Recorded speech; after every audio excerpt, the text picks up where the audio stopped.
नन्ही सी मेरी बेटी मुट्ठी में एक मोती दुबाए मेरे पास आई। बाबा, मेरे कौन से हाथ में मोती है? मैं जान गया था कि किस हाथ में है। उसकी नन्ही सी मुट्ठी के कोने से वो छलक रहा था। मैंने हंसते हुए मुट्ठी खोल दी। नन्ही सी हथेली पर मोती रखा था। उसने फिर उस मोती को उस मुट्ठी में दबाया और पूछा कि बाबा आप बताएं। मैंने फिर मुट्ठी बता दी। वो मोती उसी में था। उसने खुशी से कहकर उड़ाया कि बाबा जीत गए। मैंने दानिस्ता तौर पर अगली बार दूसरी मुट्ठी का कहा। वो परेशान और कंफ्यूज हो गई। मुझे मालूम था कि मोती उसकी कौन सी मुट्ठी में है। मैं चाहता था कि वो जीत जाए, इसलिए मैंने गलत बता दिया। लेकिन यहाँ मामला उलट था। वो चाहती थी कि मैं जीत जाऊँ। वो बोल पड़ी, बाबा दूसरी मुट्ठी बताए ना, मैं इसी मुट्ठी के लिए बजित रहा। बोली, बाबा प्लीज़ दूसरी मुट्ठी कह दें।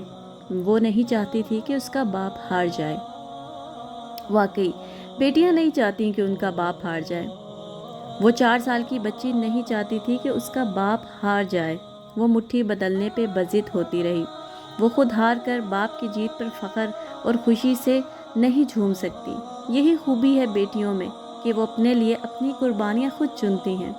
माँ बाप के बोल निभाती हैं, मान निभाती हैं। कितने ही लोगों को जानता हूँ जो ज़िंदगी के मिसमैच थे। सर फेंक कर सर तस्लीम खम और ज़िंदगी ख़त्म। ना ख्वाहिशात रहीं, ना उन्हें पूरा करने वाला। अपने माँ बाप के घर की शहजादी बेटियाँ कैसे मिट्टी में रुल जाती हैं। बहुत सी बेटियाँ माँ बाप, दादा दादी, नाना नानी की ज़बानें दिए जाने के सबब गूंगी हो जाती हैं। और इसमें कोई शक नहीं कि माँ बाप अपनी औलाद का अच्छा ही सोचते हैं, अच्छे वक्त और बेहतर ज़िंदगी के ख्वाह होते हैं। मगर खुदा न खास्ता वक्त के थपेड़ों का सामना हो तो वही बेटी माँ बाप की ज़बान का मान रखती है, खुद हार जाती है मगर वालदैन की जीत पर समझौता नहीं करती। खुद को हार कर वालदैन को जितवाने का एहतमाम करती है। याद रखिए, दी गई ज़बानें वादे लारे ज़रूर निभाएं, मगर किसी की ज़िंदगी को दांव पर ना लगाएं। जो खुद तो हार सकती हैं मगर अपने माँ बाप को कभी हारने नहीं देती। बाप की हार का सोचकर उसे बिल्कुल भी नहीं बताती कि उसका जीवन साथी नहीं, सिर्फ उसका साथ रहने वाला एक इंसान है। उसका घर नहीं है, एक मकान है। उसकी ज़िंदगी महज किसी को दी गई ज़बान और उसका पास वो है। गूंगी बन जाती हैं। वो अपना दुख किसी को नहीं बताती।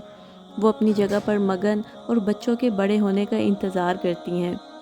वही हैं जो उनको संभाला देते हैं और फिर उस चीज़ के लिए भी उनका खुशकिस्मत होना ज़रूरी है।